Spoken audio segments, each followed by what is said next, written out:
इन्हों के अटल बिहारी का ही बयान सीगा कि जब आप आंदोलनकारियों को विद्रोही या देशद्रोही बोलोगे तो आपका अंत निश्चित है, तो मोदी सरकार का अंत निश्चित है जी। बहुत लोग इलीगली अरेस्ट किए गए हैं, बहुत लोगों को एवें चक्या गया जिमें कोई ATM ही गया सी उन्होंने उत्थों ही चक लिया गया। बजुर्गों ने दस्सिया भी सानू पुलिस वालियां ने मारिया, एक बजुर्ग नूं मत्थे ते मारिया, एक तुसीं देखिया होना बहुत वायरल भी हुई सी वीडियो, बजुर्ग दी अख 'च लगी सी सट। जे असीं पीसफुल प्रोटेस्ट कर रहे हैं तुसीं सानू मारन क्यों आ रहे हो? एक इंसान जा रहा है, तुसी ओदी सिर्फ एक इमेज क्यों दिखा रहे हो भी वो अटैक कर रहे, वो क्यों नहीं दिखा रहे भी ओदे ते भी अटैक हो रहा है? सरकारां नूं सब तो पहला कॉन्स्टिट्यूशन नूं फॉलो करना चाहिए, पर वो कॉन्स्टिट्यूशन ही नहीं फॉलो कर रही। क्यों नहीं फॉलो कर रही? तुसी मैनूं ये गल दसो, एंटी नेशनल किसी नूं आके फड़ के बिठाणगे भी आओ लंगर छको पहला तुसी। जय श्री राम, जय श्री राम, अल्लाहु अकबर, अल्लाहु अकबर, अल्लाहु अकबर, अल्लाहु अकबर।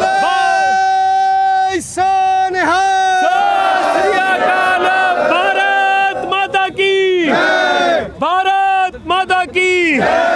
भगत सिंह तेरी सोच ते पैरा देंगे ठोक के, उधम सिंह दी सोच ते पैरा देंगे ठोक के। सत श्री अकाल जी, ਤੁਸੀਂ ਦੇਖ ਰਹੇ ਹੋ ਪੰਜਾਬੀ ਲੋਕ ਚੈਨਲ। ਮੈਂ ਮਨਵਿੰਦਰ ਸਿੰਘ ਟਿਵਾਣਾ। ਕਿਸਾਨੀ ਅੰਦੋਲਨ ਚੱਲ ਰਿਹਾ ਹੈ, ਕਿਸਾਨ ਆਪਣੇ ਹੱਕਾਂ ਨੂੰ ਲੈ ਕੇ ਸਰਹੱਦਾਂ ਤੇ ਬੈਠੇ ਨੇ, ਦਿੱਲੀ ਦੇ ਬਾਰਡਰ ਸੀਲ ਕੀਤੇ ਗਏ ਨੇ, ਪ੍ਰਸ਼ਾਸਨ ਵੱਲੋਂ ਵੱਡੇ ਵੱਡੇ ਵੈਰੀਗੇਟਿੰਗ ਕਰਕੇ ਸੀਮੈਂਟ ਦੀਆਂ ਦੀਵਾਰਾਂ ਬਣਾਈਆਂ ਜਾ ਰਹੀਆਂ ਨੇ, ਰੋਡਾਂ ਦੇ ਉੱਤੇ ਕਿੱਲ ਲਾਏ ਜਾ ਰਹੇ ਨੇ। ਹਰ ਇੱਕ ਵਰਗ ਕਿਸਾਨਾਂ ਨੂੰ ਸਪੋਰਟ ਕਰ ਰਿਹਾ। ਵੀਰ ਨੇ ਇੱਥੇ ਪਹੁੰਚੇ ਨੇ, ਵੱਡਾ ਜਥਾ ਲੈ ਕੇ ਪਹੁੰਚੇ ਨੇ, ਉਹਨਾਂ ਨਾਲ ਕਰਦੇ ਹਾਂ ਗੱਲ। ਹਾਂਜੀ ਸਤਿ ਸ਼੍ਰੀ ਅਕਾਲ ਜੀ। ਸਤਿ ਸ਼੍ਰੀ ਅਕਾਲ ਵੀਰ ਜੀ। ਅਸੀਂ ਇੱਥੇ ਪਹੁੰਚੇ ਨਹੀਂ ਹੈਗੇ ਆ, ਜਿੰਨੇ ਵੀ ਸਾਡੇ ਸਾਥ ਵਾਲੇ ਵੱਖ-ਵੱਖ ਯੂਨੀਅਨ ਤੋਂ, ਅਸੀਂ ਭਾਰਤੀ ਕਿਸਾਨ ਯੂਨੀਅਨ ਝੁੜੂਨੀ ਵੱਲੋਂ ਆ।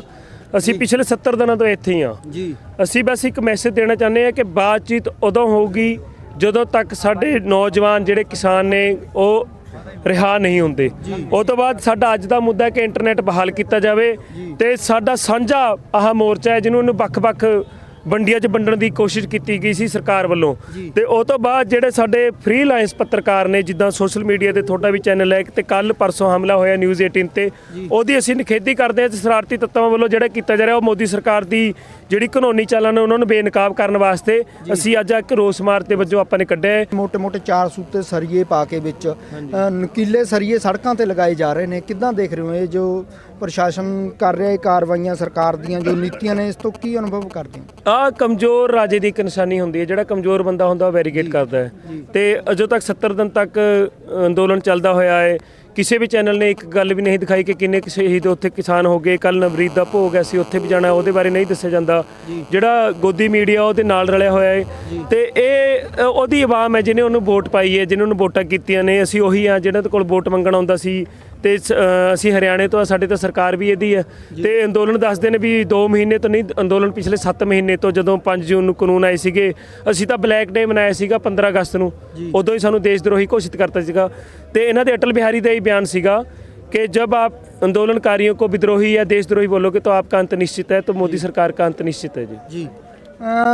ਕੀ ਕਹੇਂਗੇ ਉਹ ਜਿੱਦਾਂ ਹੁਣ ਸੋਸ਼ਲ ਮੀਡੀਆ ਤੇ ਅਫਵਾਹਾਂ ਚੱਲ ਰਹੀਆਂ ਨੇ ਵੀ ਉੱਥੇ ਹਾਲਾਤ ਖਰਾਬ ਨੇ, ਕੁਝ ਵੀ ਹੋ ਸਕਦਾ, ਗੋਲੀ ਚੱਲ ਸਕਦੀ ਹੈ, ਲੋਕਾਂ ਨੂੰ ਡਰਾਉਣ ਲਈ ਗੋਦੀ ਮੀਡੀਆ ਵੱਲੋਂ ਇਦਾਂ ਦਾ ਪ੍ਰਚਾਰ ਕੀਤਾ ਜਾ ਰਿਹਾ? ਨਹੀਂ, ਉਸੇ ਵਾਸਤੇ ਅਸੀਂ ਇੰਟਰਨੈਟ ਬਹਾਲੀ ਕਰੇ ਤਾਂ ਲੋਕਾਂ ਨੂੰ ਸੱਚ ਪਤਾ ਲੱਗ ਸਕੇ। ਹੁਣ ਨਹੀਂ ਮੈਡੀਕਲ ਫੈਸਿਲਿਟੀਆਂ ਪ੍ਰਭਾਵਿਤ ਹੁੰਦੀਆਂ। ਜਦੋਂ ਅਸੀਂ ਜੀਓ ਦੇ ਸਿਮ ਟਾਵਰ ਬੰਦ ਕਰਾਏ ਸੀਗੇ, ਕਹਿੰਦੇ ਵੀ ਬੱਚੇ ਪੜ੍ਹਨਗੇ ਕਿੱਦਾਂ, ਲੋਕਾਂ ਨੂੰ ਡਿਜੀਟਲ ਮਨੀ ਦਾ ਜਿਹੜਾ ਉਹ ਚੱਲਦਾ ਹੈ ਤੇ ਲੋਕੀ ਕੈਬ ਕਿੱਦਾਂ ਬੁੱਕ ਕਰਨਗੇ, ਲੋਕਾਂ ਨੂੰ ਮੈਡੀਕਲ ਫੈਸਿਲਿਟੀ ਕਿੱਦਾਂ ਮਿਲੂਗੀ। ਹੁਣ ਨਹੀਂ ਇਹਨਾਂ ਨੂੰ ਉਹ ਚੀਜ਼ ਯਾਦ ਹੈਗੀ। ਆਹੀ ਤੁਹਾਡੇ ਮੀਡੀਆ ਰਾਹੀਂ ਅਸੀਂ ਦੱਸਣ ਆਏ ਹਾਂ। ਸਭ ਤੋਂ ਵੱਡਾ ਰੋਲ ਹੀ ਤੁਹਾਡਾ ਹੈ, ਜਿਹੜੇ ਤੁਸੀਂ ਆਪਦੀ ਜਾਨ ਨੂੰ ਖੇਡ ਕੇ ਇੱਥੇ ਸਾਡੇ ਨਾਲ ਖੜੇ ਹੋ ਤੇ ਤੁਹਾਨੂੰ ਵੀ ਟੌਰਚਰ ਕੀਤਾ ਜਾਂਦਾ ਹੈ ਇਹਨਾਂ ਵੱਲੋਂ ਤੇ ਪ੍ਰੈਸ਼ਰਾਈਜ਼ ਕੀਤਾ ਜਾ ਰਿਹਾ। ਉਹ ਸਾਨੂੰ ਪਤਾ। ਇੰਟਰਨੈਸ਼ਨਲ ਤੁਹਾਡੇ ਤੇ ਵੀ ਬਹੁਤ ਜਿਹੇ ਪੱਤਰਕਾਰਾਂ ਤੇ ਫ੍ਰੀਲਾਂਸ ਦੇ ਜਿਹੜੇ ਪੱਤਰਕਾਰ ਨੇ ਉਹਨਾਂ ਦੇ ਪਰਚੇ ਹੋ ਗਏ ਨੇ। ਹੁਣ ਕੱਲ ਹੀ ਮਨਦੀਪ ਪੁਨੀਆ ਸਾਡਾ ਵੀਰ ਹੈ, ਉਹਦੀ ਰਿਹਾਈ ਹੋ ਗਈ ਹੈ ਤੇ ਅੱਜ ਉਹਨੇ ਘਰੇ ਆ ਜਾਣਾ। ਅਸੀਂ ਉਹਨੂੰ ਇੱਥੇ ਲੈ ਕੇ ਆਵਾਂਗੇ ਤੇ ਦੱਸਾਂਗੇ ਕਿ ਸੱਚੀ ਪੱਤਰਕਾਰਤਾ ਕੀ ਹੈ ਤੇ ਗੋਦੀ ਮੀਡੀਆ ਕੀ ਹੈ ਜੀ। 26 ਜਨਵਰੀ ਦਾ ਜੋ ਘਟਨਾਕ੍ਰਮ ਹੁੰਦਾ ਹੈ ਉਸ ਤੋਂ ਬਾਅਦ ਇੱਕ ਇੱਦਾਂ ਦੀ ਲਹਿਰ ਚੱਲਦੀ ਆ। ਦੀਪ ਸਿੱਧੂ ਤੇ ਕਿਹਾ ਜਾਂਦਾ ਉਹ ਗਦਾਰ ਆ। ਲੱਖੇ ਸਿਧਾਣੇ ਬਾਰੇ ਵੀ ਇੱਦਾਂ ਦੇ ਬਿਆਨ ਆਉਂਦੇ ਨੇ। ਉਸ ਨੂੰ ਕਿਸ ਤਰ੍ਹਾਂ ਦੇਖ ਰਹੇ ਨੇ? ਕਿਉਂਕਿ ਪਿੰਡਾਂ ਦੇ ਵਿੱਚ ਗੁਰਦੁਆਰਿਆਂ ਤੋਂ ਅਨਾਉਂਸਮੈਂਟਾਂ ਹੋਣ ਲੱਗ ਗਈਆਂ, ਸੋਸ਼ਲ ਮੀਡੀਆ ਤੇ ਇੱਦਾਂ ਦੀ ਵਾਇਰਲ ਹੋ ਰਹੀਆਂ ਨੇ ਵੀਡੀਓ ਬਈ ਅਸੀਂ ਉਹਨਾਂ ਦੇ ਹੱਕ 'ਚ ਹਾਂ, ਉਹਨਾਂ ਨੇ ਕੋਈ ਇੱਦਾਂ ਦਾ ਗਲਤ ਕੰਮ ਨਹੀਂ ਕੀਤਾ। ਉਸ ਨੂੰ ਕਿਸ ਤਰ੍ਹਾਂ? ਨਹੀਂ ਭਾਜੀ, ਦੇਖੋ ਪਹਿਲੀ ਗੱਲ ਤਾਂ ਅਸੀਂ ਉਹਨਾਂ ਤੇ ਕੋਈ ਬਿਆਨਬਾਜ਼ੀ ਨਹੀਂ ਕਰਾਂਗੇ। ਸਾਡਾ ਅੱਜ ਦਾ ਜਿਹੜਾ ਮੁੱਖ ਟੀਚਾ ਇਹ ਹੈ ਕਿ ਅਸੀਂ ਇੰਟਰਨੈਟ ਬਹਾਲੀ ਵਾਸਤੇ ਜਿਹੜੇ ਉੱਥੇ ਮੁੰਡੇ ਫੜੇ ਗਏ ਉਹਨਾਂ ਦੀ ਰਿਹਾਈ ਵਾਸਤੇ ਤੇ ਪੱਤਰਕਾਰਾਂ ਤੇ ਅਟੈਕ ਬੰਦ ਹੋਣ ਤੇ ਇੰਟਰਨੈਟ ਸਾਡਾ ਬਹਾਲ ਕੀਤਾ ਜਾਵੇ। ਇਸ ਵਾਸਤੇ ਹੀ ਆਪਾਂ ਲੜਾਈ ਲੜ ਰਹੇ ਹਾਂ। ਉਹ ਉਹਨਾਂ ਦਾ ਇੱਕ ਤਾਂ ਆਪ ਦਾ ਮਤਾ ਹੈ, ਜਿਹੜਾ ਵੀ ਹੋਇਆ ਕੁਛ ਉੱਥੇ ਘਟਨਾਕ੍ਰਮ ਹੋਇਆ ਹੈ, ਥੋੜ੍ਹਾ ਜਿਹਾ ਜਸਟਿਸ ਇੱਦਾਂ ਕਰਕੇ ਨਹੀਂ ਮਿਲਿਆ ਕਿਉਂਕਿ ਮੀਡੀਆ ਨੇ ਨਿਸ਼ਾਨ ਸਾਹਿਬ ਨੂੰ ਖਾਲਿਸਤਾਨ ਦਾ ਝੰਡਾ ਬਣਾ ਕੇ ਪੇਸ਼ ਕੀਤਾ, ਜਦਕਿ ਨਿਸ਼ਾਨ ਸਾਹਿਬ ਪਹਿਲਾਂ ਵੀ ਝੂਲਦੇ ਹੋਏ ਸੀਗੇ। ਜਿਹੜਾ ਹੁਣ ਪਿੱਛੇ ਜੀ ਵਿਜੇ ਦਿਵਸ ਮਨਾਇਆ ਸੀਗਾ ਦਿੱਲੀ ਦੇ ਵਿੱਚ, ਤਾਂ ਉੱਥੇ ਦੇ ਜਿਹੜੇ ਜਿੰਨੇ ਵੀ ਬੀਜੇਪੀ ਦੇ ਆਗੂ ਸੀਗੇ ਉਹਨਾਂ ਨੇ ਜਾ ਕੇ ਆਪਣੇ ਹੱਥਾਂ ਨਾਲ ਆਪ ਹੀ ਨਿਸ਼ਾਨ ਸਾਹਿਬ ਚੜਾਇਆ ਸੀਗਾ। ਉਹ ਸਾਡੀ ਇੱਕ ਪਰਫੈਕਟਤਾ ਦਾ ਪ੍ਰਤੀਕ ਹੈ ਤੇ ਸਾਡੇ ਲਈ ਸਤਿਕਾਰਯੋਗ ਹੈ ਨਿਸ਼ਾਨ ਸਾਹਿਬ। ਅਸੀਂ ਉਹਦੇ ਬਾਰੇ ਕੁਝ ਨਹੀਂ ਕਹਿ ਸਕਦੇ। ਜਦੋਂ ਵਰਲਡ ਦੇ ਵਿੱਚ ਪੂਰੇ ਕੰਟਰੀ ਦੇ ਫਲੈਗ ਦੇ ਨਾਲ ਨਿਸ਼ਾਨ ਸਾਹਿਬ ਝੂਲਦੇ ਨੇ ਤਾਂ ਇੱਥੇ ਵੀ ਕੋਈ ਹਰਜ ਨਹੀਂ ਹੋਣਾ ਚਾਹੀਦਾ। ਪਰ ਇੱਕ ਗੱਲ ਹੋਰ ਹੈ, ਉੱਥੇ ਕਿਸਾਨੀ ਦਾ ਝੰਡਾ ਵੀ ਨਾਲ ਹੀ ਝੂਲਿਆ ਭਾਜੀ। ਤੇ ਉਹ ਜਿਹੜਾ ਗੱਲ ਸੀਗੀ, ਉਹ ਜਿੰਨੀ ਵੀ ਇਹ ਮੀਡੀਆ ਨੂੰ ਇੱਕ ਤੰਤਰ ਸੀਗਾ ਜਿਹੜਾ ਤੋੜਨ ਦਾ, ਅੰਦੋਲਨ ਪੂਰੀ ਚੜ੍ਹਦੀ ਕਲਾ 'ਚ ਹੈ, ਨੌਜਵਾਨ ਇਕਜੁੱਟ ਹੈ, ਗੱਲਾਂ ਨੋਟ ਕਰੀ ਜਾਂਦਾ ਹੈ, ਸਮੇਂ ਆਉਣ ਤੋਂ ਸਭ ਦਾ ਜਵਾਬ ਦਿੱਤਾ ਜਾਊਗਾ। ਪਰ ਅੱਜ ਦਾ ਸਾਡਾ ਟੀਚਾ ਆਹੀ ਹੈ ਕਿ ਅਸੀਂ ਇੱਕ ਦਿੱਲੀ ਪੁਲਿਸ ਵੱਲੋਂ 1-1 ਲੱਖ ਰੁਪਏ ਦਾ ਇਨਾਮ ਰੱਖਿਆ ਗਿਆ ਹੈ ਦੀਪ ਸਿੱਧੂ ਤੇ ਜੁਗਰਾਜ ਸਿੰਘ ਦਾ, ਜਿਹੜਾ ਪਤਾ ਦੱਸੂਗਾ ਉਸ ਬਾਰੇ ਕਿੱਦਾਂ ਦਿੱਲੀ ਪੁਲਿਸ ਦਾ ਇਦਾਂ ਦਾ ਰਵੱਈਆ? ਦਿੱਲੀ ਪੁਲਿਸ ਨੇ ਉਹਦੇ ਬਾਰੇ ਸਾਡੀ ਗੱਲ ਅਗਰ ਦਿੱਲੀ ਪੁਲਿਸ ਤੋਂ ਸਾਨੂੰ ਕਿੱਦਾਂ ਤੰਗ ਕਰ ਰਹੀ। ਸਾਡੇ ਮੁੰਡੇ ਨਰੇਲਾ ਸਟੇਸ਼ਨ ਤੇ ਉਤਰਦੇ ਨੇ, ਉਹਨਾਂ ਨੂੰ ਟੌਰਚਰ ਕੀਤਾ ਜਾਂਦਾ ਹੈ। ਜੇ ਕੋਈ ਮੁੰਡਾ ਸਮਾਨ ਲੈਣ ਜਾਂਦਾ ਹੈ ਦਿੱਲੀ ਬੱਸਾਂ ਕਾਰਾਂ ਦੇ ਵਿੱਚ ਅਸੀਂ ਜਾਂਦੇ ਹਾਂ ਤੇ ਉਹਨਾਂ ਨੂੰ ਤੰਗ ਕੀਤਾ ਜਾਂਦਾ ਹੈ। ਉਹ ਪੁਲਿਸ ਹੀ ਉਹਨਾਂ ਦੀ ਆ, ਪੁਲਿਸ ਉਹਨਾਂ ਦੇ ਲਈ ਹੀ ਕਾਰਵਾਈ ਕਰ ਰਹੀ ਹੈ। ਤੇ ਅਸੀਂ ਇਹਨਾਂ ਨੇ ਕੱਲ ਰੂਟ ਬਦਲਤਾ ਸੀਗਾ ਟ੍ਰੇਨ ਦਾ, ਉਹ ਕਿਸੇ ਨੇ ਨਹੀਂ ਦਿਖਾਇਆ। ਤੇ ਹੁਣ ਜਦੋਂ ਟਵਿੱਟਰ ਦੇ ਉੱਪਰ ਇੰਟਰਨੈਸ਼ਨਲ ਲੈਵਲ ਦੇ ਉੱਪਰ ਵਾਰ ਛਿੜ ਚੁੱਕੀ ਹੈ ਕਿ ਇੰਡੀਆ ਦੇ ਵਿੱਚ ਇਦਾਂ ਦਾ ਇੱਕ ਅੰਦੋਲਨ ਹੋ ਰਿਹਾ ਤੇ ਉਹਦੇ ਬਾਰੇ ਫਾਰਮਰ ਪ੍ਰੋਟੈਸਟ ਬਾਰੇ ਟਵੀਟ ਨੂੰ ਇਹ ਬੰਦ ਕਰ ਦਿੰਦੇ ਨੇ। ਸਾਡੀ ਜਿਹੜੀ ਮਤਲਬ ਕਿ ਤਾਕਤ ਆ ਉਹਨੂੰ ਖੋਣ ਦੀ ਕੋਸ਼ਿਸ਼ ਹੈ, ਪਰ ਸੱਚ ਕਿਤੇ ਦਬਦਾ ਨਹੀਂ। ਸੱਚ ਭਾਜੀ ਪਰੇਸ਼ਾਨ ਹੋ ਸਕਦਾ, ਹਾਰ ਨਹੀਂ ਸਕਦਾ। ਇੰਨੀ ਕੁ ਬੇਨਤੀ ਹੈ। ਬਹੁਤ ਬਹੁਤ ਧੰਨਵਾਦ ਤੁਹਾਡਾ ਸਾਥ ਦੇਣ ਦਾ। ਸਾਡਾ ਅੱਗੇ ਮਾਰਚ ਹੈ ਜੀ। ਧੰਨਵਾਦ ਜੀ। ਹਾਂਜੀ, ਇਹ ਸਨ ਕਿਸਾਨ ਜਿਨ੍ਹਾਂ ਦਾ ਹਾਂਜੀ ਅੱਗੇ ਆ ਜਾਓ ਜੀ। ਹੋਰ ਵੀ ਸਾਡੇ ਨਾਲ ਕਿਸਾਨ ਨੇ, ਉਹਨਾਂ ਨਾਲ ਗੱਲ ਕਰਦੇ ਹਾਂ। ਹਾਂਜੀ, ਕੀ ਨਾਮ ਹੈ ਜੀ? ਰਜਿੰਦਰ ਸਿੰਘ ਗੁਰਦਾਸਪੁਰ ਤੋਂ। ਜਦੋਂ ਸਾਡੀ ਫੌਜ ਚੀਨ ਦੇ ਬਾਰਡਰ ਤੇ ਜਾਂਦੀ ਆ, ਸਿੱਖਾਂ ਨੂੰ ਭੇਜਿਆ ਜਾਂਦਾ ਤੇ ਕੇਸਰੀ ਨਿਸ਼ਾਨ ਚੜਾਇਆ ਜਾਂਦਾ। ਜਦੋਂ ਕੇਸਰੀ ਨਿਸ਼ਾਨ ਸਾਬੜਾ ਇੱਥੇ ਚੜਾਇਆ ਗਿਆ, ਗਲਤੀ ਕੀ ਹੋ ਗਈ? ਉਹ ਕੇਸਰੀ ਨਿਸ਼ਾਨ ਲੜਾਈ ਅੱਜ ਭਾਈ ਲਾਲੋ ਵਾਲੀ ਤੇ ਮਲਕ ਭਾਗੋ, ਇਹ ਮਲਕ ਭਾਗੋ ਵਾਲੇ ਲੜਨਾ ਚਾਹੁੰਦਾ, ਭਾਈ ਲਾਲੋ ਦੀ ਗੱਲ ਨਹੀਂ ਕਰਨਾ ਚਾਹੁੰਦਾ। ਇਹ ਭਾਈ ਲਾਲੋ ਦੀ ਜਿੱਤ ਹੋਣੀ ਆ, ਕਿੰਨਾ ਕਿ ਮਲਕ ਭਾਗੋ ਦੀ ਹੋਣੀ ਆ। ਇਹ ਸਾਨੂੰ ਸਾਡੀ ਸੋਚ ਆ। ਭਾਈ ਲਾਲੋ ਦੇ ਜਿਹੜੇ ਲੋਕ ਉਹ ਤੁਰੇ ਹੋਏ ਆ, ਹਿੰਦੂ ਮੁਸਲਮਾਨ ਸਿੱਖ ਲੜੇ, ਇਹ ਧੱਕੇ ਨਾਲ ਖਾਲਿਸਤਾਨੀ ਬਣਾਉਣਾ ਚਾਹੀਦਾ। ਧੱਕੇ ਨਾਲ ਥੋੜ੍ਹਾ ਬੰਦ ਅੱਗੇ ਵੀ ਇਹਨਾਂ ਦੀਆਂ ਕਰਤੂਤਾਂ ਕਰਕੇ ਅੱਗ ਜਿਹੜੀ ਲੱਗੀ ਆ। ਇਹਨਾਂ ਦੇ ਹਿੰਦੂ ਪਾੜੋ ਦਾ ਰਾਜਨੀਤੀ ਦਾ ਚੱਲ ਰਹੇ ਨੇ। ਇਹ ਕੰਮ ਨਹੀਂ ਹੋਣਾ। ਹੁਣ ਜਿਉਂ ਅੰਦੋਲਨ ਵਧਦਾ ਜਾਏਗਾ ਤਿਉਂ ਮੋਦੀ ਦੀ ਹਾਰ ਹੁੰਦੀ ਜਾਏਗੀ। ਜੀ ਜੇ ਪੱਖ ਕਰਕੇ ਹਾਂਜੀ, ਇਹ ਸਨ ਕਿਸਾਨ। ਸਾਡੇ ਨਾਲ ਹੋਰ ਵੀ ਇੱਥੇ ਕਿਸਾਨ ਨੇ, ਬੀਬੀਆਂ ਨੇ, ਭੈਣਾਂ ਨੇ, ਐਡਵੋਕੇਟ ਨੇ, ਉਹਨਾਂ ਨਾਲ ਗੱਲ ਕਰਾਂਗੇ ਉਹ ਕਿਸ ਤਰ੍ਹਾਂ ਦੇਖਦੇ ਨੇ ਅੱਜ ਦੇ ਇਸ ਅੰਦੋਲਨ ਨੂੰ। ਹਾਂਜੀ, ਸਾਡੇ ਨਾਲ ਹੋਰ ਵੀ ਇੱਥੇ ਭੈਣ ਨੇ, ਉਹਨਾਂ ਨਾਲ ਕਰਦੇ ਹਾਂ ਗੱਲ। ਹਾਂਜੀ, ਸਤਿ ਸ਼੍ਰੀ ਅਕਾਲ ਜੀ। ਕੀ ਨਾਮ ਹੈ ਜੀ? ਮੇਰਾ ਨਾਮ ਐਡਵੋਕੇਟ ਤਾਨਿਆ ਤਬਸਮ ਹੈ ਜੀ। ਕਿਸ ਤਰ੍ਹਾਂ ਦੇਖ ਰਹੇ ਹੋ ਜੋ ਸੈਂਟਰ ਸਰਕਾਰ ਦਾ ਰਵੱਈਆ ਹੈ, ਉਸ ਨੂੰ ਕਿਸ ਤਰ੍ਹਾਂ ਦੇਖ ਰਹੇ ਹੋ ਤੁਸੀਂ? ਵੱਡੀਆਂ ਦੀਵਾਰਾਂ ਕੀਤੀਆਂ ਜਾ ਰਹੀਆਂ ਨੇ ਪੁਲਿਸ ਪ੍ਰਸ਼ਾਸਨ ਵੱਲੋਂ ਤੇ ਇਦਾਂ ਦੀ ਵੈਰੀਗੇਟਿੰਗ ਕੀਤੀ ਜਾ ਰਹੀ ਆ ਜਿੱਦਾਂ ਕੋਈ ਦੇਸ਼ ਵਿਰੋਧੀ ਤਾਕਤਾਂ ਦੀ ਸਰਹੱਦ ਹੋਵੇ। ਤੇ ਚੀਨ ਤੇ ਪਾਕਿਸਤਾਨ ਦੀਆਂ ਸਰਹੱਦਾਂ ਨੇ, ਉੱਥੇ ਇਦਾਂ ਦੇ ਕੋਈ ਪ੍ਰਬੰਧ ਨਹੀਂ ਹੈਗੇ। ਇੱਥੇ ਕਿਵੇਂ ਦੇਖ ਰਹੇ ਹੋ ਦਿੱਲੀ ਦੇ ਬਾਰਡਰਾਂ ਤੇ? ਇਹ ਜਿਹੜਾ ਵੀ ਮੂਵਮੈਂਟ ਚੱਲ ਰਿਹਾ ਇੱਕ ਮਾਸ ਮੂਵਮੈਂਟ ਹੈ ਤੇ ਇਸ ਕਰਕੇ ਹੋ ਰਿਹਾ ਕਿਉਂਕਿ ਹੁਣ ਇੱਕ ਇਨਸਾਨ ਦੇ ਹੋਣ ਦੀ ਗੱਲ ਆਈ ਹੈ ਨਾ। ਜਦੋਂ ਹੁਣ ਇਨਸਾਨ, ਇਹ ਕੋਈ ਐਵੇਂ ਨਹੀਂ ਹੈ ਕਿ ਇੱਥੇ ਕਿਸਾਨ ਹੀ ਆਏ, ਇੱਥੇ ਸਭ ਇਨਸਾਨ ਆਏ। ਕੋਈ ਐਵੇਂ ਨਹੀਂ ਹੈ ਕਿ ਸਿੱਖ ਆਏ, ਮੁਸਲਿਮਸ ਵੀ ਆਏ, ਹਿੰਦੂਸ ਆਏ, ਸਭ ਆਏ ਇੱਥੇ। ਦੂਸਰੀ ਗੱਲ ਹੈ, ਜਿਵੇਂ ਇਹਨਾਂ ਨੇ ਸਰਹੱਦਾਂ ਬਣਾਈਆਂ, ਅਸੀਂ ਆਪਣੇ ਹੱਕ ਲੈਣ ਇੱਥੇ ਆਏ ਹਾਂ। ਅਸੀਂ ਸਰਕਾਰਾਂ ਨਾਲ ਨਹੀਂ ਲੜ ਰਹੇ, ਅਸੀਂ ਕੁਝ ਨਹੀਂ ਲੜ ਰਹੇ। ਅਸੀਂ ਉਹਨਾਂ ਨੂੰ ਸਿਰਫ ਇਹ ਕਹਿ ਰਹੇ ਹਾਂ ਕਿ ਸਾਡੀ ਮੰਗਾਂ ਪੂਰੀਆਂ ਕਰ ਦਿਓ। ਸਾਡੀਆਂ ਬੇਸਿਕ ਮੰਗਾਂ ਨੇ ਜਿਹੜੇ ਇਹਨਾਂ ਨੇ 3 ਕਾਲੇ ਕਾਨੂੰਨ ਲਾਏ ਹੈ ਫਾਰਮਰਸ ਦੇ, ਫਾਰਮ ਲਾਜ਼ ਹੈ ਜਿਹੜੇ 3, ਉਹ ਅਸੀਂ ਕਹਿ ਰਹੇ ਹਾਂ ਕਿ ਉਹ ਸਹੀ ਨਹੀਂ ਹੈ। ਕਿਉਂਕਿ ਉਹ ਸਹੀ ਕਿਵੇਂ? ਜੇ ਉਹ ਕਿਸਾਨ ਮਾਰੂ ਕਾਨੂੰਨ ਨੇ ਤੇ ਅਸੀਂ ਬਾਰ-ਬਾਰ ਉਸੇ ਕਰਕੇ ਅਸੀਂ ਪ੍ਰੋਟੈਸਟ ਕਰ ਰਹੇ ਹਾਂ। ਉਹ ਪ੍ਰੋਟੈਸਟ ਨੂੰ ਇੱਕ ਗਲਤ ਇਮੇਜ ਦੇ ਰਹੇ, ਬਾਰ-ਬਾਰ ਇੱਕ ਡਿਫਰੈਂਟ ਇਮੇਜ ਦੇ ਰਹੇ ਨੇ। ਕਦੇ ਮਤਲਬ ਕਿਸੇ ਯੂਨਿਟ ਨੂੰ ਟਾਰਗੇਟ ਕਰ ਦਿੰਦੇ ਆ, ਕਦੇ ਕਿਸੇ ਕਮਿਊਨਿਟੀ ਨੂੰ ਟਾਰਗੇਟ ਕਰ ਦਿੰਦੇ ਆ, ਜੋ ਕਿ ਇੱਕ ਗਲਤ ਗੱਲ ਹੈ। ਕਿਉਂਕਿ ਇੱਥੇ ਇਨਸਾਨ ਆਪਣੇ ਹੱਕਾਂ ਦੀ ਮੰਗ ਕਰਨ ਆਇਆ। ਦੇਖੋ ਸਰਕਾਰ ਹੈ, ਅਸੀਂ ਕਿਸ ਤੋਂ ਮੰਗ ਸਕਦੇ ਹਾਂ? ਅਸੀਂ ਸਰਕਾਰਾਂ ਤੋਂ ਹੀ ਮੰਗ ਰੱਖ ਸਕਦੇ ਹਾਂ ਨਾ। ਤੇ ਜਦੋਂ ਸਰਕਾਰਾਂ ਨੇ ਸਾਡੀਆਂ ਮੰਗਾਂ ਨਹੀਂ ਮੰਨੀਆਂ, ਅਸੀਂ ਉਸ ਟਾਈਮ ਪ੍ਰੋਟੈਸਟ ਕੀਤਾ। ਪ੍ਰੋਟੈਸਟ ਕਰਨਾ ਤਾਂ ਸਾਡਾ ਅਧਿਕਾਰ ਹੈ। ਹੁਣ ਕਿੰਨੇ ਹੀ ਬੱਚੇ ਇਲੀਗਲੀ ਡਿਟੇਨ ਹੋਏ ਆ, ਕਿੰਨੇ ਕੁ ਬੱਚੇ, ਯੂਥ ਤੇ ਬਜ਼ੁਰਗ, ਉਹਨਾਂ ਨੂੰ ਅਰੈਸਟ ਕੀਤਾ ਗਿਆ। ਜਦ ਕਿ ਅਸੀਂ ਸਿਰਫ ਇੱਥੇ ਆਪਣੇ ਹੱਕਾਂ ਦੀ ਮਤਲਬ ਮੰਗ ਕਰਨ ਆਏ ਸੀ, ਪਰ ਉਹਨੂੰ ਇੱਕ ਡਿਫਰੈਂਟ ਹੀ ਰੂਪ ਦੇਣਾ ਬਹੁਤ ਗਲਤ ਗੱਲ ਹੈ। ਮਤਲਬ ਸਰਕਾਰ ਇਹ ਸਾਡੇ ਲਾਈਕ ਇਹ ਭਾਰਤ ਦੀ ਸਰਕਾਰ ਹੈ, ਅਸੀਂ ਭਾਰਤ ਦੇ ਲੋਕ ਹਾਂ ਜੀ। ਉਹ ਆਪਣਿਆਂ ਨਾਲ ਹੀ ਮਤਲਬ ਐਵੇਂ ਗਲਤ ਕਰੀ ਜਾ ਰਹੇ ਨੇ। ਉਹ ਸਾਨੂੰ ਹੀ ਅਲੱਗ-ਅਲੱਗ ਨਾਮਾਂ ਤੋਂ ਬੁਲਾ ਰਹੇ ਨੇ। ਕਦੇ ਮੁਸਲਿਮਸ ਕੋਈ ਪ੍ਰੋਟੈਸਟ ਕਰਦੇ ਨੇ, ਉਹਨਾਂ ਨੂੰ ਕਹਿ ਦਿੰਦੇ ਨੇ ਜੀ ਪਾਕਿਸਤਾਨੀ ਨੇ, ਠੀਕ ਹੈ। ਕਿਸਾਨ ਆਏ ਸੀਗੇ, ਉਹਨਾਂ ਨੂੰ ਖਾਲਿਸਤਾਨੀ ਕਹਿਤਾ, ਜਦ ਕਿ ਐਵੇਂ ਦੀ ਕੋਈ ਗੱਲ ਨਹੀਂ ਹੈ। ਇੱਥੇ ਸਿਰਫ ਸਿੱਖ ਕਮਿਊਨਿਟੀ ਨਹੀਂ ਆਈ, ਇੱਥੇ ਮੁਸਲਿਮ ਕਮਿਊਨਿਟੀ ਵੀ ਆਈ ਹੈ, ਇੱਥੇ ਹਿੰਦੂ ਕਮਿਊਨਿਟੀ ਵੀ ਆਈ ਹੈ, ਇੱਥੇ ਹਰ ਕਮਿਊਨਿਟੀ ਤੋਂ ਆਏ ਨੇ। ਇੱਥੇ ਪੰਜਾਬ ਤੋਂ ਵੀ ਆਏ ਨੇ ਲੋਕ, ਹਰਿਆਣਾ ਤੋਂ ਵੀ ਆਏ ਨੇ ਤੇ ਹੋਰ ਸਟੇਟਸ ਤੋਂ ਵੀ ਆਏ ਨੇ। ਇਹ ਕਿਸੇ ਪੰਜਾਬ ਦਾ, ਸਿਰਫ ਪੰਜਾਬ ਦਾ ਅੰਦੋਲਨ ਨਹੀਂ ਹੈ, ਇਹ ਹਰ ਵਰਗ ਦੇ ਕਿਸਾਨ ਦਾ, ਹਰ ਵਰਗ ਦੇ ਇਨਸਾਨ ਦਾ ਅੰਦੋਲਨ ਹੈ ਜੀ। ਸੁਪਰੀਮ ਕੋਰਟ 'ਚ ਇੱਕ ਪਟੀਸ਼ਨ ਦਾਇਰ ਕੀਤੀ ਜਾਂਦੀ ਹੈ, ਜੋ ਅਰੈਸਟ ਕੀਤੇ ਗਏ ਨੇ ਕਿਸਾਨ, ਉਹਨਾਂ ਨੂੰ ਰਿਹਾ ਕਰਨ ਲਈ ਉਹ ਖਾਰਜ ਕਰ ਦਿੱਤੀ ਗਈ ਹੈ, ਉਸ ਨੂੰ ਕਿਸ ਤਰ੍ਹਾਂ ਦੇਖਦੇ? ਹੁਣ ਜਿਵੇਂ ਦੇਖੋ ਅਰੈਸਟ ਕੀਤੇ ਗਏ, ਬਹੁਤ ਲੋਕ ਇਲੀਗਲੀ ਅਰੈਸਟ ਕੀਤੇ ਗਏ ਹੈ। ਬਹੁਤ ਲੋਕਾਂ ਨੂੰ ਐਵੇਂ ਚੱਕਿਆ ਗਿਆ ਜਿਵੇਂ ਕੋਈ ATM ਹੀ ਗਿਆ ਸੀ, ਉਹਨੂੰ ਉੱਥੋਂ ਹੀ ਚੱਕ ਲਿਆ ਗਿਆ। ਕੋਈ ਇੱਕ ਅਸੀਂ ਦੇਖਿਆ, ਜਦੋਂ ਅਸੀਂ ਲਾਈਕ ਟਰਾਲੀ ਟੂ ਟਰਾਲੀ ਗਏ, ਉੱਥੇ ਸਾਨੂੰ ਪਤਾ ਲੱਗਿਆ ਕਿ ਇੱਕ ਆਈ ਥਿੰਕ ਉਹ ਸ਼ਾਇਦ 23 ਸਾਲ ਦਾ ਹੈ, ਤੇ ਉਹ ਨੌਜਵਾਨ ਉਹ ਸਿਰਕਾ ਲੈਣ ਗਿਆ ਸੀ ਤੇ ਉਹਨੂੰ ਉੱਥੋਂ ਹੀ ਚੱਕ ਲਿਆ ਗਿਆ। ਉਹਨਾਂ ਨੂੰ ਇਲੀਗਲੀ ਡਿਟੇਨ ਕਰਨਾ, ਉਹਨਾਂ ਨੂੰ ਅਰੈਸਟ ਕਰਨਾ, ਉਹਨਾਂ ਦੇ ਮਾਪੇ ਪਰੇਸ਼ਾਨ ਨੇ। ਉਹਨਾਂ ਦੇ ਮਾਪਿਆਂ ਦੀ ਸਾਡੀ ਹੈਲਪਲਾਈਨ ਨੰਬਰਸ ਤੇ ਕਾਲ ਆਈ ਜਾ ਰਹੀ ਹੈ ਕਿ ਸਾਡੇ ਬੱਚਿਆਂ ਦਾ ਕੁਝ ਪਤਾ ਲੱਗਿਆ, ਸਾਡੇ ਬੱਚੇ ਅਰੈਸਟਡ ਨੇ ਵੀ, ਉਹਨਾਂ ਦਾ ਹੁਣ ਕਿਵੇਂ ਅੱਗੇ ਪ੍ਰੋਸੀਡਿੰਗ ਹੋਣੀ ਹੈ। ਤੇ ਇੱਕ ਤਰ੍ਹਾਂ ਦਾ ਇਹ ਚਿੰਤਾਦਾਇਕ ਵਿਸ਼ੇ ਹੈ ਜੀ, ਕਿਉਂਕਿ ਉਹਨਾਂ ਨੂੰ ਬਿਨਾਂ ਕਿਸੇ ਗੱਲ ਤੋਂ ਅਰੈਸਟ ਕੀਤਾ ਗਿਆ। ਕੋਈ ਗੱਲ ਨਹੀਂ ਹੈ, ਕੋਈ ਕਸੂਰ ਨਹੀਂ ਹੈ, ਇੱਕ ਮੂਵਮੈਂਟ ਹੈ, ਇੱਕ ਪੀਸਫੁਲ ਪ੍ਰੋਟੈਸਟ ਹੈ, ਪ੍ਰੋਟੈਸਟ ਚੱਲ ਰਹੀ ਹੈ। ਤੁਸੀਂ ਉਹਨਾਂ ਨੂੰ ਪ੍ਰੋਟੈਸਟ ਕਰਨ ਤੋਂ ਸਾਡਾ ਰਾਈਟ ਹੈ ਪ੍ਰੋਟੈਸਟ ਕਰਨਾ, ਤੇ ਅਸੀਂ ਪ੍ਰੋਟੈਸਟ ਕਰ ਸਕਦੇ ਹਾਂ, ਸਾਨੂੰ ਅਰੈਸਟ ਕਰਨ ਦੀ ਕੀ ਗੱਲ ਹੈ ਜੀ। ਦੀਪ ਸਿੱਧੂ ਤੇ ਲੱਖੇ ਸਿਧਾਣੇ ਬਾਰੇ ਵੀ ਬਿਆਨ ਆਉਂਦੇ ਨੇ ਵੀ ਗਦਾਰ ਨੇ, ਤੇ ਦਿੱਲੀ ਪੁਲਿਸ ਨੇ ਅੱਜ ਉਹਨਾਂ ਦਾ 1-1 ਲੱਖ ਰੁਪਏ ਦਾ ਦੀਪ ਸਿੱਧੂ ਤੇ ਜੁਗਰਾਜ ਦੇ ਉੱਤੇ ਇਨਾਮ ਰੱਖਿਆ ਹੈ। ਉਹਨਾਂ ਨੂੰ ਜਿਹੜਾ ਉਹਨਾਂ ਦਾ ਪਤਾ ਦੱਸੂਗਾ। ਉਹਨਾਂ ਨੂੰ ਕਿਸ ਤਰ੍ਹਾਂ ਦੇਖ ਰਹੇ ਹੋ? ਦਿੱਲੀ ਪੁਲਿਸ ਦਾ ਜੋ ਰਵੱਈਆ ਹੈ, ਉਹਨਾਂ ਨੇ ਕਿੱਡਾ ਗੁਨਾਹ ਕੀਤਾ, ਕੀ ਲੱਗ ਰਿਹਾ ਤੁਹਾਨੂੰ?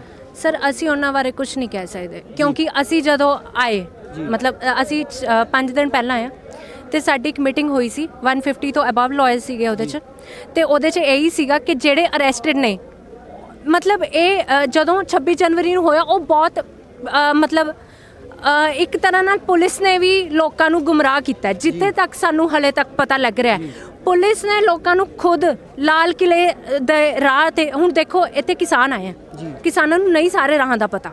ਕਿਸਾਨਾਂ ਦੀ ਇੱਕ ਮਤਲਬ ਉਹ ਪ੍ਰੋਟੈਸਟ ਚੱਲਣੀ ਸੀ, ਉਹਨਾਂ ਨੂੰ ਪਤਾ ਸੀਗਾ ਲਾਲ ਕਿਲੇ ਦਾ ਕਿਹੜਾ ਰਸਤਾ, ਪੁਲਿਸ ਨੂੰ ਉੱਥੇ ਪ੍ਰੋਪਰ ਬੈਰੀਕੇਡਿੰਗ ਕਰਨੀ ਚਾਹੀਦੀ ਸੀ। ਕਈਆਂ ਨੂੰ ਪੁਲਿਸ ਨੇ ਖੁਦ ਗੁੰਮਰਾਹ ਕੀਤਾ ਕਿ ਤੁਸੀਂ ਇਹ ਰਾਹ ਨਹੀਂ, ਦੂਜੇ ਰਾਹ ਜਾਓ ਜੀ, ਠੀਕ ਹੈ। ਕਿ ਲਾਲ ਕਿਲੇ ਤੋਂ ਲੋਕ ਮੁੜੇ ਵੀ ਨੇ, ਸਭ ਨਹੀਂ ਗਏ ਲਾਲ ਕਿਲੇ। ਉਹਨਾਂ ਨੂੰ ਜਦ ਤੁਸੀਂ ਮਿਸਗਾਈਡ ਕੀਤਾ, ਲਾਲ ਕਿਲੇ ਤੇ ਫੋਰਸਿਸ ਕਿਉਂ ਨਹੀਂ ਸੀਗੀਆਂ ਉਦੋਂ ਜੀ? ਤੇ ਤੁਸੀਂ ਇਹ ਕਹਿ ਰਹੇ ਹੋ ਕਿ ਫੋਰਸਿਸ ਹੋਣ ਦੇ ਬਾਵਜੂਦ ਵੀ ਇੰਨੇ ਲੋਕ ਚਲੇ ਗਏ, ਜਦ ਉੱਥੇ ਫੋਰਸਿਸ ਨਹੀਂ ਸੀਗੇ। ਜੇ ਫੋਰਸਿਸ ਉੱਥੇ ਹੁੰਦੀਆਂ, ਲੋਕਾਂ ਨੂੰ ਕਹਿੰਦੀਆਂ ਕਿ ਤੁਸੀਂ ਇੱਥੇ ਨਹੀਂ ਜਾਣਾ, ਉਹ ਕਿਉਂ ਨਹੀਂ ਮੰਨਦੇ? ਅਸੀਂ ਕੋਈ ਮਤਲਬ ਐਵੇਂ ਅਸੀਂ ਕੋਈ ਚੋਰੀ ਕਰਨ ਜਾਂ ਮਾਰ ਕੁਟਾਈ ਕਰਨ ਥੋੜੀ ਆਏ ਸੀ।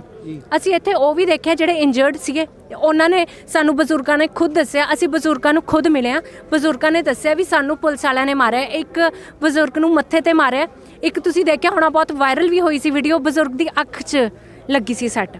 ਅਸੀਂ ਉਹਨਾਂ ਨੂੰ ਵੀ ਮਿਲੇ ਤੇ ਉਹਨਾਂ ਨੇ ਵੀ ਬਸ ਸਾਨੂੰ ਇਹੀ ਬੇਨਤੀ ਕੀਤੀ ਵੀ ਸ਼ਾਂਤੀਮਈ ਪ੍ਰੋਟੈਸਟ ਕਰਨਾ। ਉਹਨਾਂ ਦੇ ਵੀ ਤਾਂ ਸੱਟ ਲੱਗੀ ਸੀ, ਉਹਨਾਂ ਦਾ ਕੀ, ਬਜ਼ੁਰਗਾਂ ਦਾ ਕੀ ਕਸੂਰ ਹੈ ਇਹਦੇ 'ਚ? ਯੂਥ ਦਾ ਕੀ ਕਸੂਰ ਹੈ? ਜੇ ਅਸੀਂ ਪੀਸਫੁਲ ਪ੍ਰੋਟੈਸਟ ਕਰ ਰਹੇ ਹਾਂ, ਤੁਸੀਂ ਸਾਨੂੰ ਮਾਰਨ ਕਿਉਂ ਆ ਰਹੇ ਹੋ? ਅਸੀਂ ਇੱਕ ਜਗ੍ਹਾ ਬੈਠ ਕੇ ਪ੍ਰੋਟੈਸਟ ਨਹੀਂ ਕਰ ਸਕਦੇ। ਤੇ ਮਤਲਬ ਪੁਲਿਸ ਇਸ ਹੱਦ ਤੱਕ ਤਸ਼ੱਦਦ ਕਰ ਰਹੀ ਹੈ।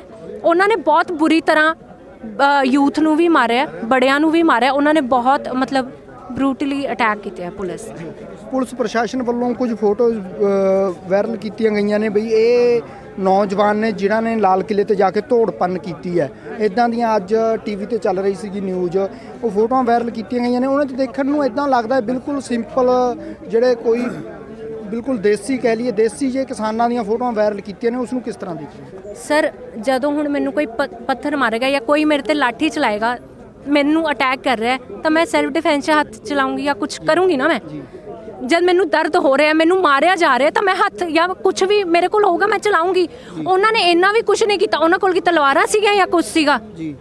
ਜੇ ਉਹ ਇਹੀ ਮਤਲਬ ਜੇ ਉਹ ਦੰਗੇ ਕਰਨ ਹੀ ਆਏ ਹੁੰਦੇ, ਉਹ ਆਪਣੇ ਸਾਰੇ ਮਤਲਬ ਤਲਵਾਰਾਂ ਜਾਂ ਕੋਈ ਵੀ ਨੁਕੀਲੀ ਚੀਜ਼ਾਂ ਲੈ ਕੇ ਆਉਂਦੇ, ਉਹ ਆਪਣੇ ਵੈਪਨਸ ਨਾਲ ਲੈ ਕੇ ਆਉਂਦੇ, ਬਟ ਐਵੇਂ ਤਾਂ ਕੁਝ ਵੀ ਨਹੀਂ ਸੀ।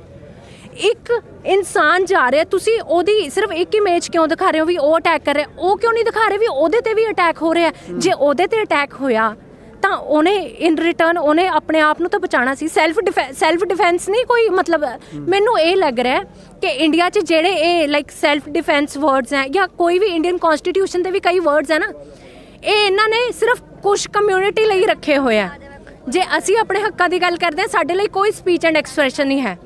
ਜੇ ਕੋਈ ਵੀ ਗੱਦਾਰੀ ਵਾਲੀ ਗੱਲਾਂ ਕਰਦਾ ਨਾ ਇੰਡੀਆ 'ਚ ਵੀ ਇਹ ਲੋਕਾਂ ਨੂੰ ਮਾਰੋ ਜਾਂ ਕੁਝ ਕਰੋ, ਉਹਨਾਂ ਲਈ freedom of speech and expression ਹੈ। ਕਿਉਂ ਇਹ ਮਤਲਬ ਇਹ ਇਨਇਕੁਐਲਿਟੀ ਕਿਉਂ ਹੋ ਰਹੀ ਹੈ? ਕਨਸਟੀਟਿਊਸ਼ਨ 'ਚ ਤਾਂ ਸਾਫ਼ ਕਿਹਾ ਵੀ ਮਤਲਬ all citizens should be treated equal. ਫਿਰ ਕਨਸਟੀਟਿਊਸ਼ਨ ਕਿਉਂ ਨਹੀਂ ਸਮਝ ਰਹੇ? ਸਰਕਾਰਾਂ ਨੂੰ ਸਭ ਤੋਂ ਪਹਿਲਾਂ ਕਨਸਟੀਟਿਊਸ਼ਨ ਨੂੰ ਫੋਲੋ ਕਰਨਾ ਚਾਹੀਦਾ, ਪਰ ਉਹ ਕਨਸਟੀਟਿਊਸ਼ਨ ਹੀ ਨਹੀਂ ਫੋਲੋ ਕਰ ਰਹੀ। ਕਿਉਂ ਨਹੀਂ ਫੋਲੋ ਕਰ ਰਹੀ? ਚਲੋ ਠੀਕ ਹੈ, ਉਹ ਨਹੀਂ ਕਰ ਰਹੀ। ਫਿਰ ਜਦ ਅਸੀਂ ਆਪਣੇ ਹੱਕ ਲੈਣ ਆਏ, ਅੱਜ ਅਸੀਂ ਆਪਣੇ ਹੱਕਾਂ ਦੀ ਗੱਲ ਕਰ ਰਹੇ ਹਾਂ, ਫਿਰ ਸਾਨੂੰ ਕਿਉਂ ਦੇਸ਼ ਦਰੋਹੀ ਕਿਹਾ ਜਾਂਦਾ? ਸਾਨੂੰ ਕਿਉਂ ਐਂਟੀ ਨੈਸ਼ਨਲ ਦਾ ਲੇਬਲ ਲਾ ਦਿੰਦੇ ਆ? ਤੁਸੀਂ ਮੈਨੂੰ ਇਹ ਗੱਲ ਦੱਸੋ, ਐਂਟੀ ਨੈਸ਼ਨਲ ਕਿਸੇ ਨੂੰ ਆ ਕੇ ਫੜ ਕੇ ਬਿਠਾਣਗੇ ਵੀ ਆਓ ਲੰਗਰ ਛਕੋ ਪਹਿਲਾਂ ਤੁਸੀਂ? ਅਸੀਂ ਜਦੋਂ ਟਰਾਲੀ ਟੂ ਟਰਾਲੀ ਕੈਂਪੇਨ ਕਰ ਰਹੇ ਸੀ ਨਾ, ਸਾਨੂੰ ਬਾਬਾ ਜੀ ਹੱਥ ਜੋੜ ਕੇ ਕਹਿ ਰਹੇ ਸੀ ਵੀ ਬੱਚਿਓ ਪਹਿਲਾਂ ਤੁਸੀਂ ਲੰਗਰ ਛਕ ਲਓ, ਉਹ ਤੋਂ ਬਾਅਦ ਤੁਸੀਂ ਆਪਣਾ ਕੰਮ ਕਰ ਲੈਣਾ। 2 ਮਿੰਟ ਲੱਗਦਾ ਦੁੱਧ ਪੀਣ ਨੂੰ, 2 ਮਿੰਟ ਲੱਗਦਾ ਚਾਹ ਪੀਣ ਨੂੰ। ਤੁਸੀਂ ਪਹਿਲਾਂ ਆਰਾਮ ਨਾਲ ਬੈਠ ਕੇ ਦੁੱਧ ਪੀ ਲਓ, ਚਾਹ ਪੀ ਲਓ, ਰੋਟੀ ਖਾ ਲਓ, ਉਹ ਤੋਂ ਬਾਅਦ ਤੁਸੀਂ ਆਪਣਾ ਕੰਮ ਕਰ ਲੈਣਾ। ਮਤਲਬ ਇਹ ਗੱਦਾਰ ਲੋਕ ਨੇ, ਗੱਦਾਰ ਲੋਕ ਐਵੇਂ ਫੜ ਕੇ ਬਿਠਾਉਂਦੇ ਆ ਵੀ ਤੁਸੀਂ ਆਓ ਬੈਠੋ ਜੀ। ਅੱਜ ਇਹੀ ਲੋਕ ਧੀਆਂ ਦੀ ਹਿਫਾਜ਼ਤ ਕਰ ਰਹੇ ਨੇ ਜੀ। ਇੰਡੀਆ ਨੂੰ ਕਿਹਾ ਜਾਂਦਾ ਸੀ ਇੰਡੀਆ ਮਤਲਬ ਅਨਸੇਫ ਹੈ ਕੁੜੀਆਂ ਲਈ। ਅੱਜ ਮੈਂ ਕਹਿ ਰਹੀ ਹਾਂ ਵੀ ਇਹ ਜਿਹੜਾ ਸਿੰਘੂ ਬਾਰਡਰ ਤੇ ਅੱਜ ਮੈਂ ਖੜੀ ਆ ਨਾ, ਇਹ ਪੂਰਾ ਸੇਫ ਹੈ ਕੁੜੀਆਂ ਲਈ। ਮੈਂ ਨੂੰ ਕਿਸ ਤਰ੍ਹਾਂ ਦੇਖਦੇ ਹੋ ਜਿਹੜਾ ਬੀਜੇਪੀ ਦੇ ਕੁਝ ਗੁੰਡਿਆਂ ਵੱਲੋਂ, ਆਰਐਸਐਸ ਦੇ ਗੁੰਡਿਆਂ ਵੱਲੋਂ ਆ ਕੇ ਬੀਬੀਆਂ ਦੇ ਕੈਂਪ ਤੇ ਹਮਲਾ ਕੀਤਾ ਗਿਆ ਜਿੱਥੇ ਅਰੈਸਟ ਕਰ ਦਿੰਦੇ, ਉਸ ਨੂੰ ਕਿਸ ਤਰ੍ਹਾਂ ਦੇਖਦੇ ਹੋ? ਬੀਜੇਪੀ ਵਾਲਿਆਂ ਨੇ टारगेट किया बीबियां दे कैंप ते जी। मोदी जी तो कह रहे सी कि ये देश की औरतें मेरी बहनें हैं। सरकारां ये कहंदियां सीगियां ना भी देश की औरतें मेरी बहनें हैं। हुण जद भैणां दे कैंप ते अटैक किया, हुण क्यों नहीं सरकारां ने कुछ कहा? या जे तुसीं अटैक करना सी किसी बंदे ते अटैक करदे, तुसीं औरतां दे कैंप ते क्यों अटैक किया जी? औरतां ਇੱਥੇ ਅਸੀਂ ਇਹਨਾਂ 'ਚ ਰਹਿ ਰਹੇ ਹਾਂ ਨਾ, ਅਸੀਂ ਸਿੰਘੂ ਬਾਰਡਰ ਦੇ, ਇਹ ਸਾਰੇ ਸਾਡੇ ਆਪਣੇ, ਅਸੀਂ ਇਹਨਾਂ 'ਚ ਬਹੁਤ ਸੇਫ ਆ। ਜਦੋਂ ਬੀਜੇਪੀ ਵਾਲੇ ਆਣਗੇ ਨਾ, ਉਦੋਂ ਅਸੀਂ ਖੁਦ ਅਨਸੇਫ ਹੋ ਜਾਵਾਂਗੇ। ਪਰ ਫਿਰ ਵੀ ਸਾਨੂੰ ਇਹ ਸਭ ਪ੍ਰੋਟੈਕਟ ਕਰ ਰਹੇ ਨੇ, ਸਾਨੂੰ ਸਭ ਬਜ਼ੁਰਗ ਪ੍ਰੋਟੈਕਟ ਕਰ ਰਹੇ ਨੇ। ਸਾਨੂੰ ਐਵੇਂ ਨਹੀਂ, ਅਸੀਂ ਹੁਣ ਜਿਵੇਂ ਆਪਣੇ ਘਰਦਿਆਂ ਤੋਂ ਮਤਲਬ ਸਾਡੇ ਘਰ ਦੇ ਆਪਣੇ ਘਰ 'ਚ ਨੇ ਹੈ ਨਾ, ਸਾਨੂੰ ਨਹੀਂ ਇੱਥੇ ਲੱਗ ਰਿਹਾ ਵੀ ਸਾਡੇ ਮੰਮੀ ਪਾਪਾ ਸਾਡੇ ਰਿਸ਼ਤੇਦਾਰ ਸਾਡੇ ਨਾਲ ਨਹੀਂ, ਇਹ ਸਾਡੀ ਫੈਮਿਲੀ ਬਣ ਗਈ ਹੈ ਸਰ। ਮੈਂ ਕੱਲ੍ਹ ਹੀ ਕਿਹਾ ਬਜ਼ੁਰਗ ਬਾਬਾ ਜੀ ਨੂੰ, ਮੈਂ ਕਿਹਾ ਬਾਬਾ ਜੀ ਵੀ ਸਾਨੂੰ ਇੰਨਾ ਪਿਆਰ ਨਾ ਦਿਓ ਵੀ ਸਾਡਾ ਵਾਪਸ ਜਾਣ ਨੂੰ ਜੀ ਨਾ ਕਰੇ, ਕਿਉਂਕਿ ਉਹ ਸਾਨੂੰ ਬੇਬੇ ਨਾ ਬਾਰ-ਬਾਰ ਕਹਿੰਦੇ ਆ ਵੀ ਕੁੜੀਓ ਤੁਸੀਂ ਰੋਟੀ ਖਾ ਲਈ। ਅਸੀਂ ਰਾਤ ਨੂੰ ਜਿਵੇਂ ਅਸੀਂ ਲੇਟ ਹੋ ਜਾਂਦੇ ਹਾਂ ਤੇ ਉਹ ਸਾਨੂੰ ਫੜ ਕੇ ਵੀ ਤੁਸੀਂ ਰੋਟੀ ਖਾ ਲਈ, ਪਹਿਲਾਂ ਰੋਟੀ ਖਾ ਲਓ। ਅਸੀਂ ਕਹਿ ਦਿੰਦੇ ਹਾਂ ਵੀ ਚਲੋ 2 ਮਿੰਟ ਤੱਕ ਖਾ ਲੈਂਦੇ ਹਾਂ, ਪਹਿਲਾਂ ਕੰਮ ਕਰ ਲੈਂਦੇ ਹਾਂ। ਨਹੀਂ, ਪਹਿਲਾਂ ਤੁਸੀਂ ਰੋਟੀ ਖਾ ਲਓ, ਉਹ ਤੋਂ ਬਾਅਦ ਕੰਮ ਕਰ ਲੈਣਾ। ਇਹ ਲੋਕ ਮਤਲਬ ਇਹ ਲੋਕਾਂ ਨੂੰ ਗੱਦਾਰ ਕਿਹਾ ਜਾਂਦਾ, ਇਹ ਲੋਕਾਂ ਨੂੰ ਸਰਕਾਰ ਗੱਦਾਰ ਕਹਿ ਰਹੀ ਹੈ। ਮੈਨੂੰ ਸਮਝ ਨਹੀਂ ਆ ਰਿਹਾ ਕਿਉਂ ਕਰ ਰਹੀ ਹੈ ਸਰਕਾਰ ਐਵੇਂ। ਇੱਕ ਸਾਈਡ ਤੇ ਤਾਂ ਦੇਸ਼ ਦਾ ਕਿਸਾਨ ਆ ਜਿਹੜਾ ਧਰਤੀ 'ਚ ਬੀਜ ਉਗਾ ਕੇ ਅੰਨ ਉਗਾਉਂਦਾ ਏ, ਤੇ ਦੂਜੀ ਸਾਈਡ ਤੇ ਸਰਕਾਰ ਆ ਉਹ ਧਰਤੀ ਦੇ ਵਿੱਚ ਇਹਨਾਂ ਦੇ ਰਸਤਿਆਂ ਤੇ ਨੁਕੀਲੇ ਕੰਡੇ ਲਾ ਰਹੀ ਆ, ਸਰੀਏ ਲਗਾ ਰਹੀ ਆ ਤਿੱਖੇ ਕਰਕੇ। ਉਸ ਨੂੰ ਕਿਸ ਤਰ੍ਹਾਂ ਦੇਖਦੇ? ਹੁਣ ਜਿਵੇਂ ਕਿਸਾਨ ਹੈ ਜੀ, ਜਿਵੇਂ ਇਹ ਤਾਂ ਚਲੋ ਅਸੀਂ ਸਭ ਕਹਿੰਦੇ ਆ ਵੀ ਰੱਬ ਦਿੰਦਾ, ਮਤਲਬ ਰੋਜ਼ੀ ਰੋਟੀ ਦਾ ਪ੍ਰਬੰਧ ਉਹਨੇ ਕੀਤਾ ਹੁੰਦਾ ਵੀ ਰਿਜ਼ਕ ਰੱਬ ਨੇ ਦੇਣਾ, ਪਰ ਉਗਾ ਕੌਣ ਰਿਹਾ? ਕਿਸਾਨ ਉਗਾ ਰਿਹਾ। ਕਿਹਦੇ ਲਈ ਉਗਾ ਰਿਹਾ? ਉਹ ਆਪ ਨਹੀਂ ਖਾਂਦਾ ਹੁੰਦਾ, ਹਲੇ ਉਹ ਲੋਕਾਂ ਨੂੰ ਕਹਿ ਰਿਹਾ ਹੁੰਦਾ ਵੀ ਤੁਸੀਂ ਆ ਕੇ ਖਾਓ, ਤੁਸੀਂ ਆ ਕੇ ਖਾਓ, ਤੁਸੀਂ ਆ ਕੇ ਖਾਓ, ਅਸੀਂ ਫੇਰ ਖਾ ਲਾਂਗੇ। ਤੇ ਤੁਸੀਂ ਉਹਨਾਂ ਤੇ ਹੀ ਤਸ਼ੱਦਦ ਕਰ ਰਹੇ ਹੋ, ਤੁਸੀਂ ਉਹਨਾਂ ਤੇ ਹੀ ਅਟੈਕ ਕਰ ਰਹੇ ਹੋ। ਕਿਉਂ ਤੁਸੀਂ ਉਹਨਾਂ ਤੇ ਅਟੈਕ ਕਰ ਰਹੇ ਹੋ? ਕਿਉਂਕਿ ਤੁਸੀਂ ਇਹ ਕਹਿ ਰਹੇ ਹੋ ਕਿ ਅਸੀਂ ਅਸੀਂ ਫਾਰਮ ਲਾਜ਼ ਹੀ ਚੇਂਜ ਕਰ ਦਾਂਗੇ ਤੇ ਤੁਸੀਂ ਸਾਡੇ ਅੰਡਰ ਹੋ ਕੇ ਕੰਮ ਕਰੋ। ਕਿਉਂ? ਇਹ ਇਹਨਾਂ ਦੀ ਜ਼ਮੀਨ ਹੈ, ਇਹ ਤੇ ਇਹ ਕੰਮ ਕਰਨਗੇ ਤੇ ਇਹ ਸਾਨੂੰ ਅਨਾਜ ਉਗਾ ਕੇ ਦੇਣਗੇ। ਤੇ ਜਿਹੜੀਆਂ ਸਰਕਾਰਾਂ ਵੀ ਨੇ ਨਾ, ਉਹ ਵੀ ਅਨਾਜ ਹੀ ਖਾ ਰਹੀਆਂ ਨੇ, ਉਹ ਵੀ ਇਹਨਾਂ ਦਾ ਹੀ ਉਗਾਇਆ ਹੋਇਆ ਕਿਸਾਨਾਂ ਦਾ। ਉਹ ਹੋਰ ਨਹੀਂ ਕਿਤੋਂ ਲੈ ਕੇ ਆ ਰਹੀਆਂ, ਕਿਸਾਨਾਂ ਤੋਂ ਹੀ ਲੈ ਰਹੀਆਂ ਨੇ ਉਹ ਵੀ। ਕੀ ਲੱਗ ਰਿਹਾ ਭੈਣੇ, ਅੰਦੋਲਨ ਜਿੱਤ ਕੇ ਜਾਵਾਂਗੇ? ਕਿਵੇਂ ਦੇ ਲੱਗ ਰਹੇ ਨੇ ਇੱਥੇ ਦੇਖ ਕੇ ਤੁਹਾਨੂੰ ਜੋ ਹਾਲਾਤ ਨੇ? ਇਨਸ਼ਾਅੱਲਾ ਅਸੀਂ ਅੰਦੋਲਨ ਜਿੱਤ ਕੇ ਜਾਵਾਂਗੇ। ਅਸੀਂ ਜਦੋਂ ਤੱਕ ਸਰਕਾਰਾਂ ਸਾਡੀ ਗੱਲਾਂ ਨਹੀਂ ਸੁਣਦੀ, ਸਰਕਾਰਾਂ ਸਾਡੀ ਗੱਲਾਂ ਨਹੀਂ ਮੰਨੇਗੀ, ਅਸੀਂ ਨਹੀਂ ਇੱਥੋਂ ਹਟ ਰਹੇ। ਅਸੀਂ 1 ਇੰਚ ਵੀ, ਉਹ ਕਹਿ ਰਹੀ ਸੀ ਨਾ ਵੀ ਅਸੀਂ 1 ਇੰਚ ਵੀ ਪਿੱਛੇ ਨਹੀਂ ਹਟਾਂਗੇ, ਅਸੀਂ ਵੀ ਕਹਿ ਰਹੇ ਹਾਂ ਵੀ ਅਸੀਂ 1 ਇੰਚ ਵੀ ਪਿੱਛੇ ਨਹੀਂ ਹਟ ਰਹੇ।